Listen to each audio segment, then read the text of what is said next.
The recent attack on a Catholic church in Gaza by the Israeli military is just the latest atrocity committed by the state of Israel in recent years. Yet many Catholics continue to support Israel. What is the proper Catholic response to what's going on in the Middle East? That's what we're going to talk about today on Crisis Point. Hello, I'm Eric Sammons, your host, editor-in-chief of Crisis Magazine. Before we get started, you know what to do. Smash that like button, subscribe to the channel, let other people know about what we're doing here. I really appreciate it. Also, you can subscribe to our email newsletter at Crisis. Just go to crisismagazine.com, put in your email address, and we will send you our articles by email each morning, usually around 9 a.m. Eastern time, usually 2 articles a day. Also, you can follow us on social media at Crisis Mag. Okay, let's go ahead and get started here. So I know, I've been around the block a few times. I know when you talk about Israel, it's going to be inflammatory. Trying to have a rational discussion online about the state of Israel is basically impossible. There's a whole spectrum of people out there, from the super Zionists who basically believe Israel can do no wrong and is the fulfillment of Old Testament promises and all of that, to the other side, the other extreme, which basically think the Jews are behind everything. And they think that everything is a plot, a conspiracy by the Jews to take over the world, to destroy Christianity, things like that. Now, I consider myself kind of in the middle of that. And I've actually been criticized for that. I've been criticized by people who see kind of the Jews behind everything for being too friendly with Judaism, with Israel. I've been accused by the Zionists of being anti-Semitic. I like to think that I'm at the right spot, and hopefully, I can help other people there. But I understand this is just inflammatory. It's also very inflammatory. I noticed this is by far the most inflammatory topic among the crisis audience. And I've seen kind of a dichotomy between crisis readers and crisis viewers, i.e., those who read the magazine primarily and those who follow the podcast primarily. Those who follow read the online magazine, they're typically older, and they use Facebook, and they're also very upset when any criticism of Israel comes. That's where I'm going to get the accusations of being anti-Semite comes from. Whereas I notice that most of the people who watch, who follow the podcast primarily on YouTube or whatever, they're mostly X users, not Facebook users. They are the most critical of Israel, and they typically support when I criticize Israel more. And sometimes they think I'm too soft on that, in fact. And so the truth is, I'm not here to pacify the audience. I know I'm just here to tell the truth. That's my job, is to try to tell the truth as I see it. And I know it loses me followers sometimes when I talk about Israel, and that's fine. And I know I'll be called an anti-Semite. And that's fine, because honestly, there's nothing I can do about that. I know I'm not an anti-Semite. I know nothing I say is anti-Semitic. So if you want to call me that, fine. Okay, so kind of the preliminaries aside now, let's talk about the what's going on in Gaza, in Israel, in the Middle East. Last week, there was an attack on the only Catholic church in Gaza, Holy Family Catholic Church. 3 people died from the attack. Now, the state of Israel says it was a mistake. Cardinal Pizzaballa, who's on the ground there, he's not so sure it was a mistake.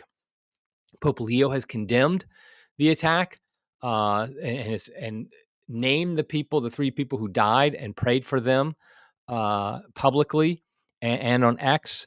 And so this has caused a great amount of response, indignation from a lot of quarters. Some people trying to justify, kind of blaming, and we'll talk about them in a minute, kind of blaming the Catholics for being there, that they're obviously Hamas supporters. But here's the thing. That is just one event that's occurred over the past few years in Gaza. Now, before I even go too much deeper, I just want to say, yes, I think Hamas is a terrorist organization. And yes, I think it does evil things. Yes, I think the attacks of October 7, 2023 are evil. It's almost like a performative thing these days. You have to state that, because if you state one thing critical of Israel, then people all say, oh, well, you never said anything. We'll talk about that in a minute too, about so-and-so, or you're just saying that Israel's the bad guy and not Hamas. The truth is, We're not required to state every evil in the world before we condemn a certain evil. We can just condemn an evil when it happens without being required to condemn every other evil that's ever happened in the history of the world. And so here's the thing. I want to show you some headlines. Most of these, not all, most of these come from antiwar.com from Dave, my friend Dave DeCamp, who I've had on the program. And I just want to kind of go through. This is literally just from the last month, some headlines. Israeli forces kill 130 Palestinians in Gaza over 24 hours. Gaza's health ministry said on Monday that Israeli forces killed 130 Palestinians and wounded 1,155 over the previous 24-hour period as airstrikes and massacres of people seeking aid continue. The health ministry said that another 4 bodies were recovered from the rubble. Quote, a number of victims remain under the rubble and in the streets as ambulance and civil defense crews are unable to reach them at this time, end quote, the ministry wrote on Telegram. Among the dead were 99 Palestinians who were killed while seeking aid, most of whom were killed on Sunday while attempting to reach UN aid trucks that entered northern Gaza. The ministry said that the number of Palestinians killed while seeking aid has risen to 1,021 and over 6,511 have been injured. Here's another story. Gaza's health ministry reports spike in starvation deaths due to Israeli blockade. This is from July 20th, 2 days ago. Gaza's health ministry on Sunday reported a significant spike in starvation deaths due to the Israeli blockade, saying it recorded a total of 18 malnutrition-related deaths within 24 hours. The health ministry said in another post on Telegram that it has recorded a total of 86 deaths due to hunger and malnutrition, including 10 adults and 70 children. Quote, this is a silent massacre, and the Ministry of Health holds the occupation and the international community responsible, end quote, the ministry wrote. Quote, we demand the immediate opening of the crossings to allow the entry of food and medicine, end quote. Another story. British surgeon in Gaza reports, quote, unprecedented malnutrition, says IDF snipers targeting aid seekers. Nick Maynard, a British surgeon currently working at the Nasser Hospital in Gaza, has told The Telegraph that Palestinians in the besieged enclave are facing, quote, unprecedented malnutrition, end quote, due to the Israeli blockade, and that Israeli snipers are targeting people seeking food near aid distribution sites. Maynard said that the aid sites run by the U.S. and Israeli-backed Gaza Humanitarian Foundation were death traps, and that IDF snipers were targeting, quote, certain body parts on different days, such as the head, legs, or genitals, end quote. Nearly 900 aid seekers have been killed by Israeli forces since the Gaza Humanitarian Foundation began operating in Gaza. Next story. Israeli airstrike slaughters 10 children waiting for nutritional aid near medical clinic in Gaza. On Thursday, U.S.-backed, this is from July 10th, on Thursday, U.S.-backed Israeli airstrike hit near a medical clinic in central Gaza's Deir el-Balah as civilians gathered to receive nutritional aid, killing 16 Palestinians, including 10 children and 3 women. The clinic is run by Project Hope, an American aid group, and the organization's regional director, Natia Desadzi, confirmed that civilians were waiting to receive essential nutritional support at the time of the strike. Another one just from today, from this morning. 15 more Palestinians starved to death in Gaza due to U.S.-backed Israeli blockade. Gaza's health ministry reported on Tuesday that 15 more Palestinians starved to death in Gaza over 24 hours due to the U.S.-backed Israeli blockade on the besieged territory. Among the dead were 4 children, including 6-week-old Yusuf al-Safadi. Babies are especially vulnerable since malnourished mothers cannot produce breast milk, and Israeli is impeding the import of baby formula. Yusuf's family told Reuters that he died due to the lack of baby formula. You can't get milk anywhere, and if you do find any, it's $100 for a tub, Yusuf's uncle, Ahad al-Safadi, said while looking at his dead nephew at the Al-Shifa hospital in Gaza City. Okay, those are just a few of the recent stories just in the last few weeks of what's coming out of Palestine. Now, I know what will happen. I know the first thing that will happen is defenders of Israel will say, oh, well, that you can't believe those stories. This is all just propaganda. It's not really true. It's not really accurate. Well, here's an article from, hold on a second. Here's an article from an Israeli newspaper, I'll probably pronounce it wrong, Haaretz, and it says 100,000 dead. What we know about Gaza's true death toll. And then it says basically the death toll in Gaza, as reported by the Palestinian Health Ministry, understates the true scale of the crisis, researchers say. Hunger, disease, and Israeli gunfire at food distribution centers have made the war in the Strip one of the bloodiest of the 21st century. And in this article, basically, this is an Israeli newspaper, magazine. It said Israeli spokespersons, journalists, and influencers reject with knee-jerk disgust at the data of the Palestinian Health Ministry, claiming that it's inflated and exaggerated. But more and more international experts are stating that not only is this list with all the horror and bodies reliable, but they may actually be very conservative in relation to reality.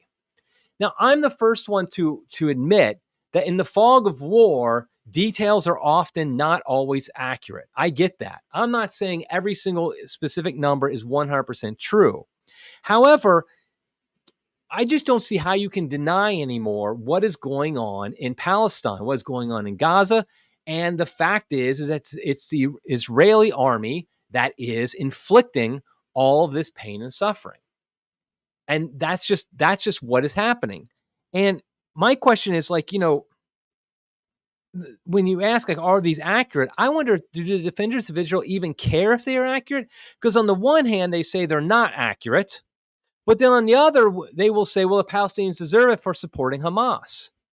They don't really even seem to care whether or not it's accurate. And even when it's proven to be true, they'll just say, well, they deserved it because they're Hamas supporters. I mean, which is it? Is it accurate, or do they deserve it? The truth is, there's no reason to believe that they aren't at least somewhat relatively accurate. And you can't simply say, well, Hamas, they use civilians as shields. I mean, that's just an old argument that simply does not reflect everything that's happening here. They're literally killing people at aid stations. And we're supposed to just act like, well, that's Hamas's fault. And now I know what will happen is the next thing that comes up, people will say, well, Hamas started this and Israel's just finishing it. And that leads me to a question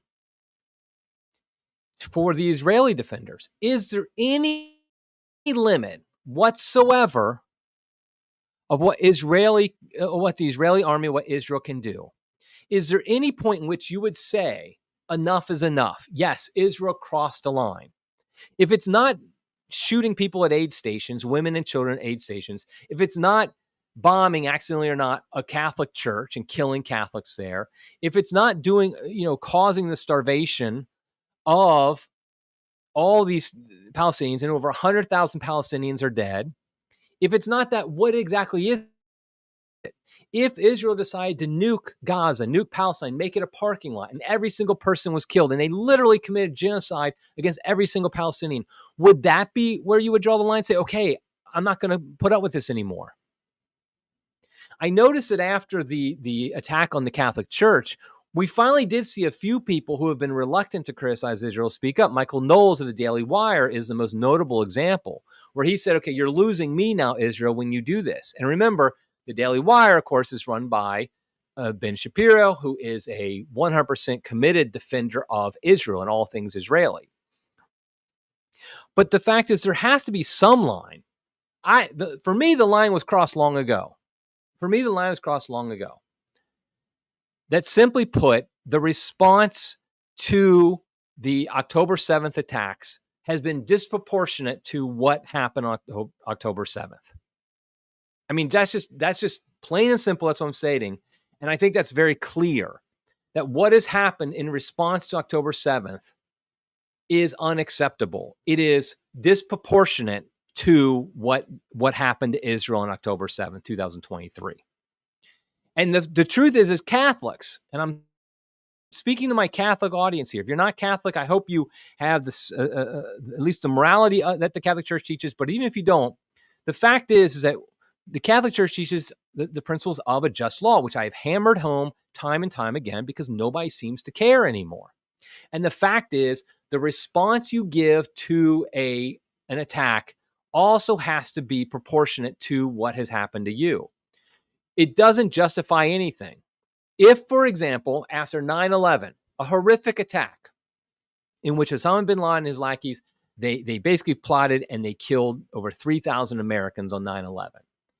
If America had nuked Iraq the next day, or Afghanistan, or Iran, or whoever, it simply would not have been morally justifiable. Period. End of story. Not by any Catholic or just natural law way of looking at things. And so the fact is long ago, Israel crossed that line. They crossed the line of a disproportionate and immoral response to what happened to them on October 7th. And I'm not even going to get into like October 7th, the possibility that there just some funny business with what happened that day.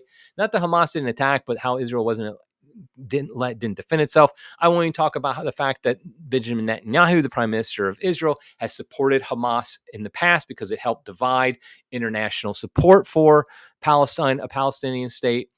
But just if we take everything at face value, what happened on October 7th, even then, we simply cannot justify what Israel has been doing for the past year and a half. And what they're doing now is horrific. Now, the thing is I've noticed is when somebody condemns something Israel does, like I saw this, it was almost like a bot had gone out or marching orders had gone out. You know how we know in the mainstream news that we discovered that literally they will use the same language to say whatever the talking point is, that there's literally talking points that mainstream media is given. And so they will just repeat it over and over again. Well, this is what seemed to happen after many Catholics condemned Israel for attacking Holy Family Catholic Church in Gaza. From Pope Leo on down, what happened was you saw the Israeli defenders all come out and say, yeah, but you didn't say anything when Christians were being killed in Syria by Muslims or in Nigeria or whatever. And there's two huge problems with this. First of all, like I said, it seemed coordinated because literally they were all saying this. They were all saying the same thing, particularly about what's going on in Syria right now, in which Muslims are killing Christians. And it's like, but here's the problem. There's two major problems with this. The first is it's a lie. It's a lie. Everybody's condemning Pope Leo for condemning the Israeli attack on Holy Family Catholic Church in Gaza. And they were saying he never spoke up before. But the truth is he has. He did speak out against Christians being killed in Syria. And they're saying Pope Francis did the same thing. He wouldn't speak out against it. But he did. He absolutely did. So that's the first thing. It's a lie. They're literally lying about Pope Leo and others who spoke out against this attack on the Catholic Church. So that obviously the whole thing falls apart in that situation. But the other thing is, even if it were true that Pope Leo and others had never spoken out against it, that doesn't invalidate their point. Like I just said, you can condemn an evil without being required to condemn every other evil that's ever happened. It's simply not possible to keep up with all of it. So even if it were true that Pope Leo and Pope Francis never condemned attacks on Christians by Muslims, I mean, my goodness, Pope Francis added to the Roman martyrology the Coptic Christians who were beheaded by Muslims. And I mean, both Pope Francis and Pope Leo have consistently condemned all violence against Christians. I mean, all violence. And so it's just ridiculous. But even if they had not, it still doesn't mean their condemnations were not true. The other thing is, here's the crazy part about the whataboutism about in Syria, what's happening in Syria. Literally, the people who are saying that are the people who were calling for the overthrow of the government in Syria back in, I think it was December, when people like me were saying, no, you're going to cause a lot more problems if you overthrow the government in Syria. I mean, we're on record saying, don't support the overthrow of the current government in Syria because you know what's going to happen. The terrorists will come in and it will be far worse for the Christians in Syria. Go back and look at what we said. But people like Mark Levin were saying things back then like, oh, we have to topple Assad. We have to topple the government of Syria. Now they're saying, literally people like Mark Levin are saying, oh, you're not condemning when these Muslims in Syria are killing Christians. But literally what you supported is the reason that's happening. And we were condemning it from the beginning. It's just, what it shows to me is They have no argument. When you literally are just saying a whataboutism, you have no argument. You're no longer defending, saying, having a moral high ground. You're just simply saying, oh, you need to condemn this as well as that. It's just ludicrous. And so what happens is, and the truth is, what I've found in the conservative world I'm talking about, it's much harder. It takes a lot more courage to condemn Israel when they do something evil than to condemn Muslims when they do something evil. I mean, we should condemn all evil, but we're not required to condemn every single act of evil. But we obviously shouldn't support any evil. But it's a lot harder to condemn Israel because you're going to get called an anti-Semite in the conservative world. Or you're going to be called liberal, whatever. If you condemn Muslims for something in the conservative world, you'll be praised. You'll be on the talk shows and all that. Fox News will love you. One example of how awful this has gotten among Christians is Joel Berry, who is the managing editor of Babylon Bee, which is a Christian satire site, which is run by basically Zionist Christians, Protestant Christians. He wrote, this is right after the attacks, literally like a day or two after the attack on the Holy Family Catholic Church. He wrote, this won't be easy for people to hear, but there are only about 200 professed Catholics still living in Gaza, and they all support Hamas. I mean, we all know what he's saying here. It was justifiable that Catholics died, because they obviously support Hamas. He then followed it up by saying, true Christian faith still exists in Gaza, but it's all underground. Anyone allowed by Hamas to practice openly is allowed to do so only because they aid and support the terror regime. So those altar boys you see pictures of at Holy Family Catholic Church, they're terrorists. They're open season. The old ladies in the Catholic Church, Holy Family Catholic Church, open season. Kill them, no problem. Cardinal Pizzaballa, who was one of the leading candidates to be the next pope, he's just a Hamas supporter who can be killed, and we shouldn't have to worry about it. He's not a real Christian. It's obviously Joel Berry supports killing Catholics. I mean, there's just no other way to read those. It's not like you're twisting it. Just look again what he said. There are only about 200 professed Catholics still living in Gaza, and they all support Hamas. He wrote this right after Catholics in Gaza were killed by Israel. I mean, this is horrific. This is not a Christian view at all. And the fact that, Protestant Christianity is so divorced from historic Christianity, they don't even understand that Christianity came from the Holy Land. They don't understand that Christians have been in the Holy Land since the time of Christ. This is why I get so frustrated when Catholics kind of get on board with this, because we should know better. Like the evangelical Christian whose concept of history dates back about 2 weeks ago. I get that they don't understand that the Holy Land has been the home of Christians for literally 2,000 years.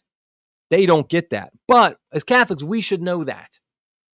These are heroic and faithful Catholics. And when he says there's only about 200 remaining, well, where did all the rest of them go? They were driven out, partly by Muslims, but partly by Israel and what it's doing. You can't act like it's only because of the Muslims that there's no Catholics there. It's because of the Jews, and they're running Israel just as much. And also, when he says they support Hamas, this shows a deep ignorance of the situation. It's almost like I think that some of these evangelical Zionists and Catholic Zionists, sadly, it's almost like they think that there's elections every year. It's a democracy where they all vote for the Hamas candidates. Like there's two parties. There's the Hamas party and the not Hamas party. And they all go to the polls and they all vote for the Hamas party. And that's why Hamas is in charge. There's no concept of the fact that Palestine has basically been an open air prison for decades.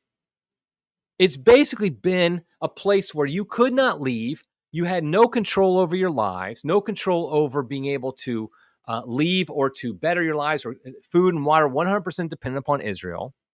And so, yes, there is built up resentment.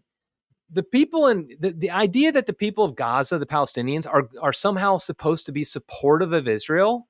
I'm not saying they're supposed to support terrorists. What I am saying, though, is I'm not expecting them to support Israel.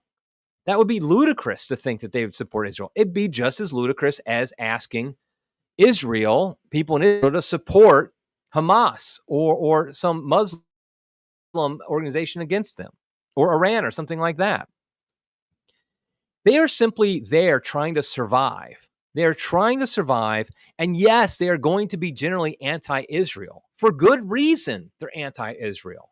To act like they're supposed to be some American supporting Israel supporting, Christians, because that's the only type of Christians that a Protestant Christian evangelical knows about. I mean, literally, evangelical Protestant Christians in America, their whole concept of Christianity is like Mike Huckabee and Ted Cruz and for politicians, people like that.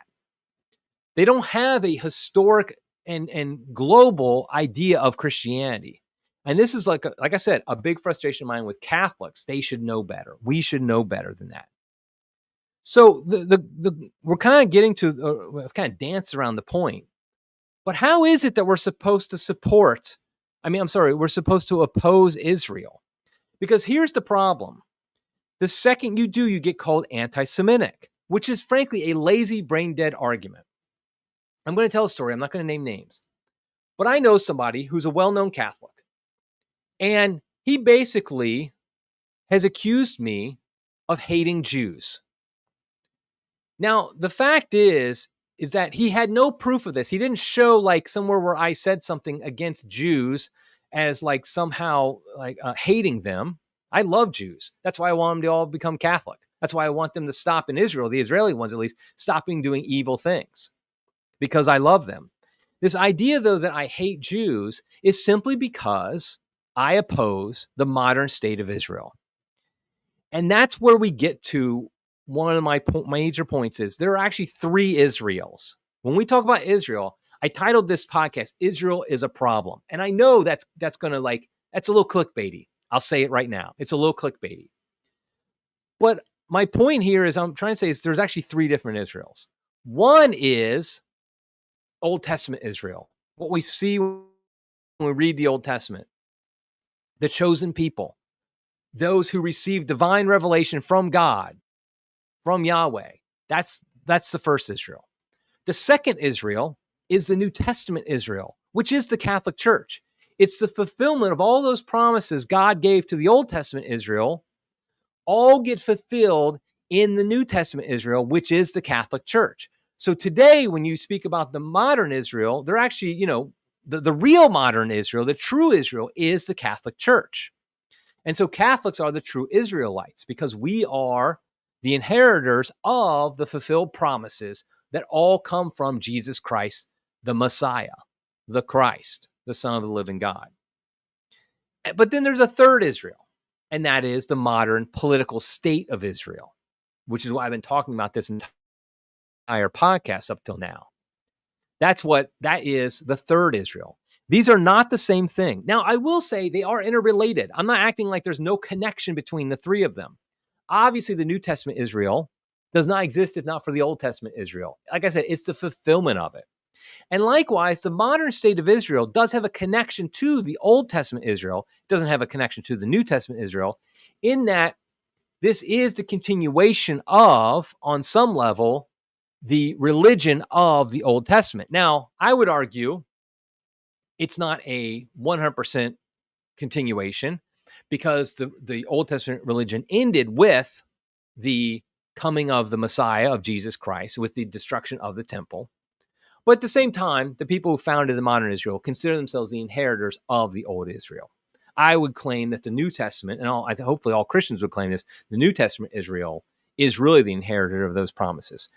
But the thing is like when I say Israel is a problem, I'm talking about the modern state of Israel. Old Testament Israel isn't a problem anymore. New Testament Israel obviously isn't a problem because that is God's chosen people today. But yet the modern state of Israel is a problem. We just simply cannot continue to justify the carnage that they are committing. It just simply has to be stopped. Yes, we must oppose evil done by Muslims. Just go back to anything I've said in the past. You'll see I have no love lost for Islam. It's a false religion. It's an evil religion.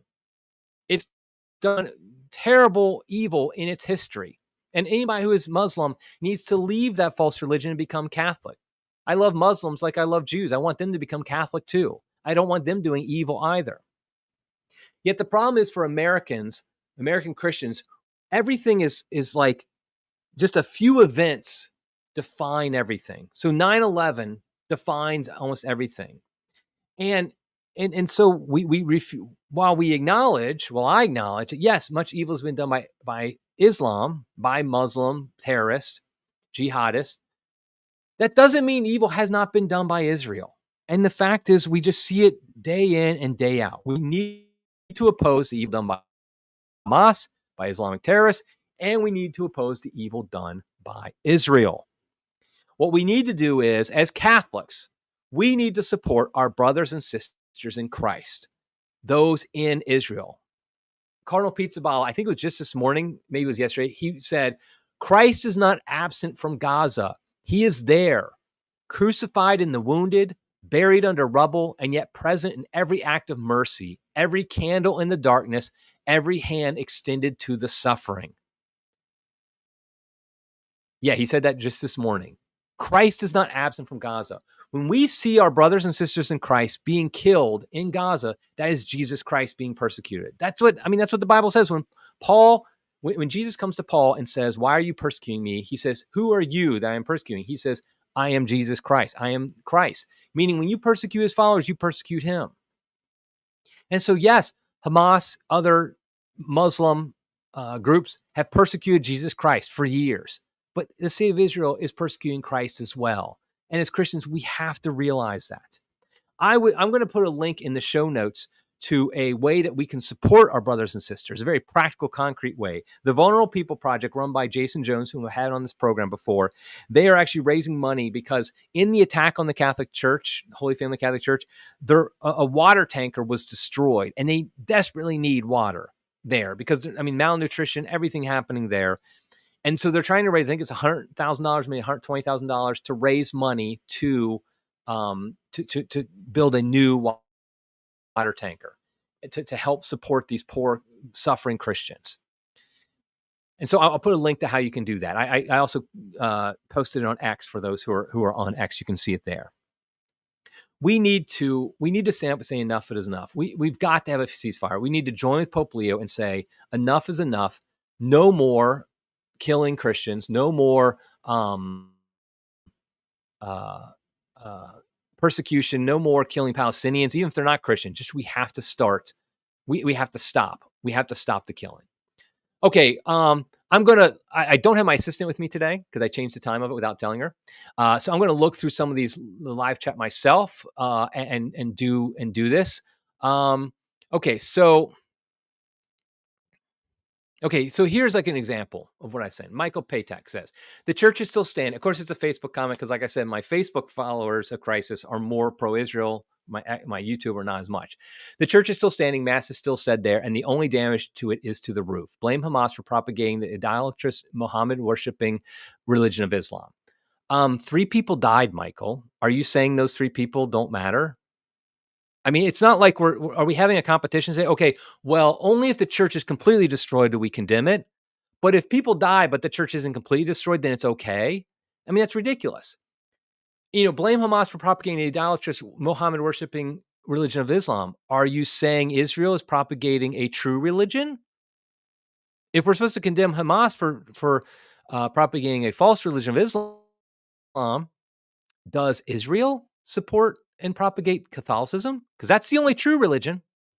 So if you're against Hamas for propagating a false religion, what do you say about Israel? Okay, here's a good point I was trying to make. The dividing line is age. Practically everyone under 50 doesn't want the U.S. seeing one dime to Israel. That's very true. I'm over 50, but I don't want it either. So, okay. So let me go ahead and keep going. Sorry, I'm kind of doing this on my own. Yeah. The ones enabling the bad behavior, American evangelicals, giving them money and cover to do it all. I don't get why